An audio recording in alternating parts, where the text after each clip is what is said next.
I was becoming very good at becoming the invisible kid. I was born in Hong Kong. I immigrated to Canada when I was 14 years old. First day, I didn't even go out the door.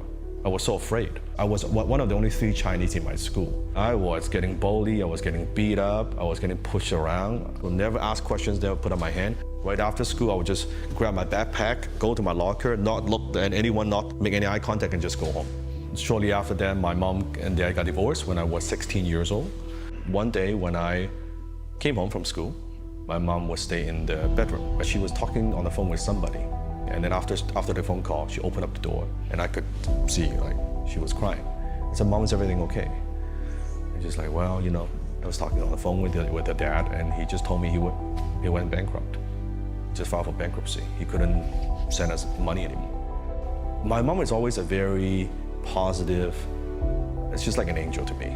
But that's the first time in my entire life that I looked at my mom now in a country where she doesn't speak the language, son doesn't kind of going through high school. Her face, the hopelessness. I said, I don't care what effort it takes, I never want to see that again. I had no father figure, I had no role model.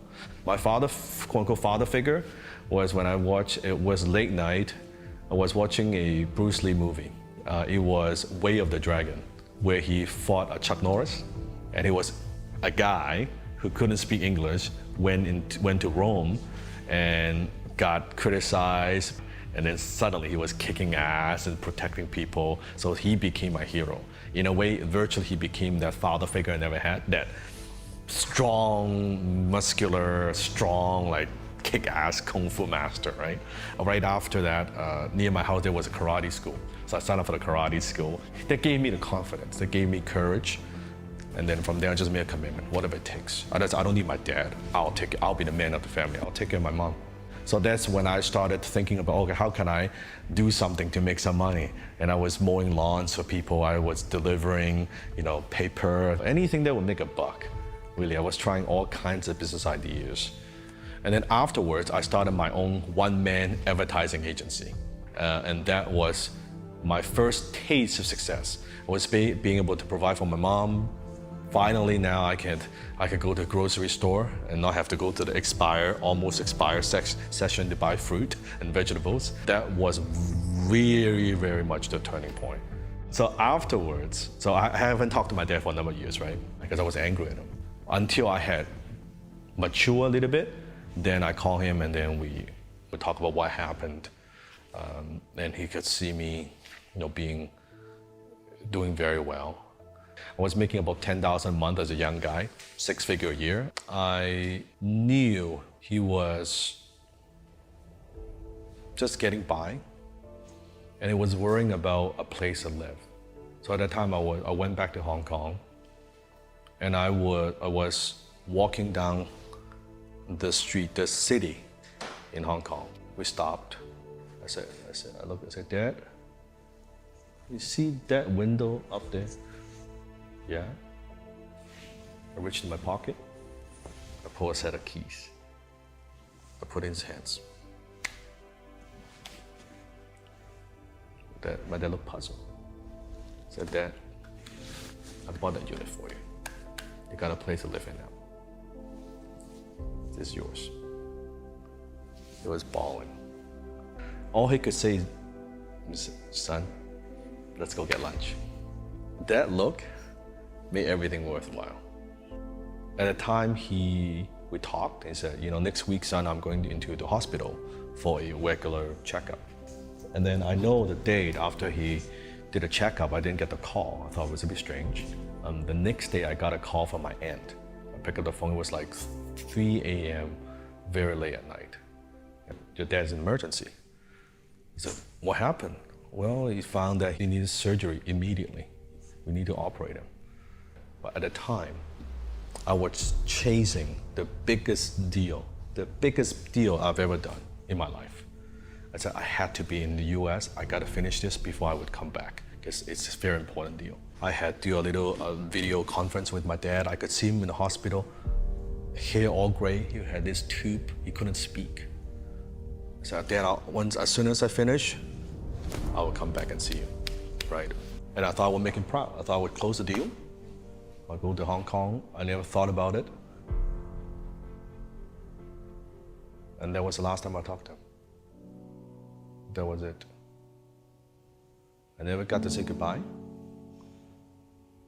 I never got to say anything. It's the biggest regret. It's truly the biggest regret. And I wish I knew I had. And from that point on,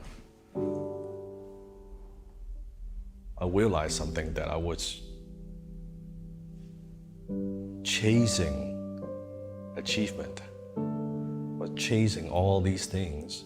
And when suddenly my dad was gone, suddenly all this stuff means a lot less. It suddenly means a lot less to me about fame, money, wealth, all this stuff.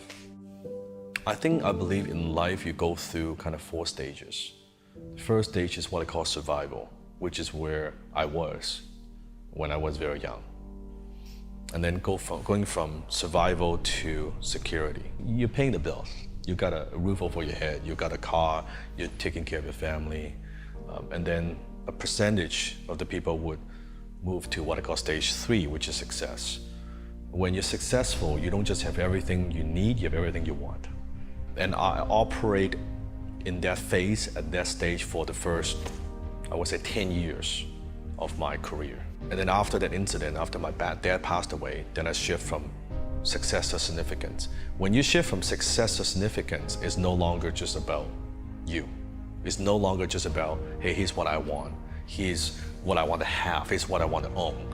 From a poor immigrant boy who couldn't speak a word of English, now my work is impacting people in 100 countries. It sounds so cliche, but it is. What's your legacy? What's your impact? What do you want to leave behind? What do you want to be known for after you're gone? Our society, we don't take the time to just slow down a bit to be grateful and find the little things to be grateful. The people around me, my family, my friends, my team, my students, every little thing. All the tragedy, all the mistakes, all the headaches, all the hardship. You might not like it, you would probably hate it, but you will look back and that would be the greatest thing that ever happened to you. All depends on how you interpret it. And that's why people, they keep chasing and chasing and chasing the next thing. They're never happy. If you're not grateful with what you have, you're not going to be grateful even if you have more. So I say it's be grateful with what you have while you strive for more.